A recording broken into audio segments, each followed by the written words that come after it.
আমাদের সামনে আর একটা রেসিপি নিয়ে চলে আসলাম। আজকে দেখাবো আলু বেগুন দিয়ে খয়রা মাছের সর্ষে পোস্ত। আলু আর বেগুনগুলো দেখো কেটে ধুয়ে রেডি করে রেখেছি। একদিকে সর্ষে বেটে পেস্টের জলটা বের করে রেখেছি।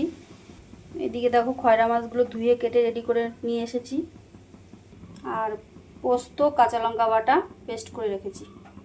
এদিকে আমার কড়াইটা গরম হয়ে গেছে, এবার তেল দিয়ে দেবো। তেলটা গরম হয়ে গেছে, সামান্য একটু লবণ দিয়ে দিয়েছি যাতে মাছটা না লেগে যায় তার জন্য। এবার মাছগুলো কড়াইতে দিয়ে দেবো একে একে।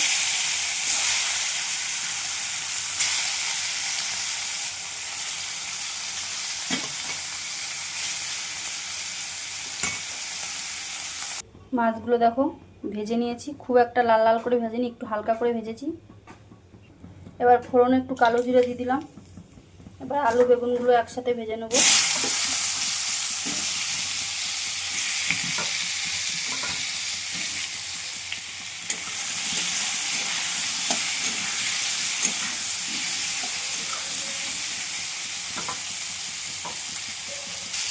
একটু টমেটো কুচিয়ে দিয়ে দিলাম। আলু বেগুনটা ভালোভাবে ভাজা হয়ে গেছে, এবার পেস্ট করা পোস্তটা দিয়ে দিলাম।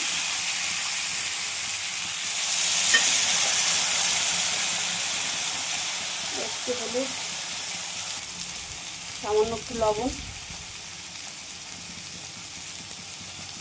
ভালোভাবে কষে নিয়েছি। এবার পেস্ট করা জলটা দিয়ে দিলাম সর্ষের।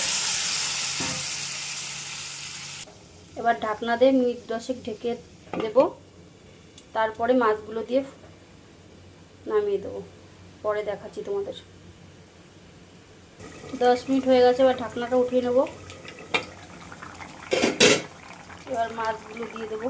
মাছগুলো দিয়ে দিয়েছি, একটু ফুটিয়ে তারপরে নামিয়ে দেবো, দেখাচ্ছি তোমাদের। দেখো আমার বেগুন দিয়ে খয়রা মাছের সর্ষে পোস্ত রেসিপিটা হয়ে গেছে। এবার একটু সর্ষের তেল দিয়ে নামিয়ে দেবো। আমার রেসিপি যদি তোমাদের ভালো লাগে তাহলে আমার পাশে থেকে একটু লাইক কমেন্ট করে সাবস্ক্রাইব করো। আবার কোনো রেসিপি নিয়ে তোমাদের সামনে হাজির হব। আজকের রেসিপি এই পর্যন্ত।